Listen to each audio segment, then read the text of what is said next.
مرکز مطبوعات ریاست وزارت کارهای داخلی دوشنبه روز 2 مارس سال 2023 درباره بازداشت زن خبر داد که در منزلش در کوچه نعمت قرهبایف پایتخت تاجیکستان به فالبینی و جادوگری و خونگیری مشغول بوده است.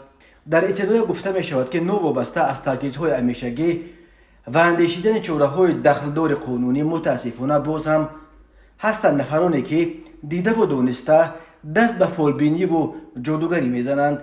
کارمندان مقامات ملی شهر دوشنبه در نتیجه گذرانیدن سنجش شهروند قاسم و حلیمه عزیزقلوونا سال تولدش 1962 استقامت کننده شهر دوشنبه کوچه نعمت قرهبایف را با گمان مشغول شدن به سرگیری و جادوگری دستگیر نمودند. خود زن دستگیر شده برای شرح قضیه دسترس نیست، ولی ملی دوشنبه گفت ضمن سنجش معاین کرده شد که نام برده مدت است که در منزل استقامتی خود شهروندان را قبول نموده در برابر اجرای عملهای فالبینی و سرگیری همزمان در محیط غیر سانیتاری به خونگیری نیز مشغول بوده است. هنگام از نظرگذرانی منزل استقامتی او یک قطار اشیا و پردمت هایی که برای سرگیری و فالبینی استفاده می شدند دریافت و مصادره کرده شدند.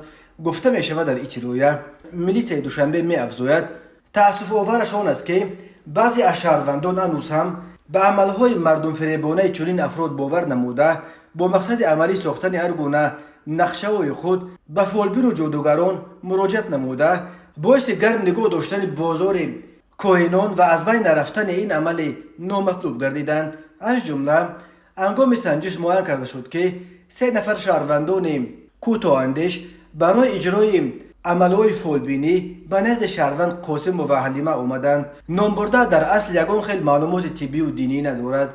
وابسته به حالت مذکور نسبت به قاسم و طبق طلبات ماده 482 کودکس حقوق ویرانکنی مأموری جمهوری تاجیکستان پروتکل مأموری ترتیب داده شده است.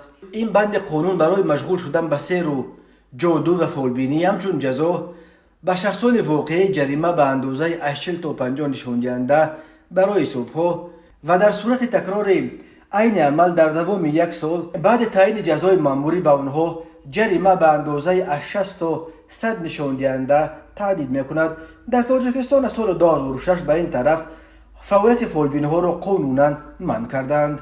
اکثر آنها خود را همچون طبیب خلقی ثبت نام کرده با این وسیله به فعالیت خود ادامه می‌دهند.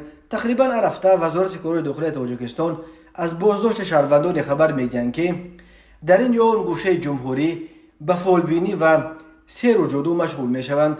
مقامات این عمل آنها را مردم فریبی می‌نامند، ولی مردم زیادی همچنان به فالبینی ها باور داشته برای حل مشکلات زندگی خود یا تبابت بیماری‌هایشان به آنها مراجعت می‌کنند.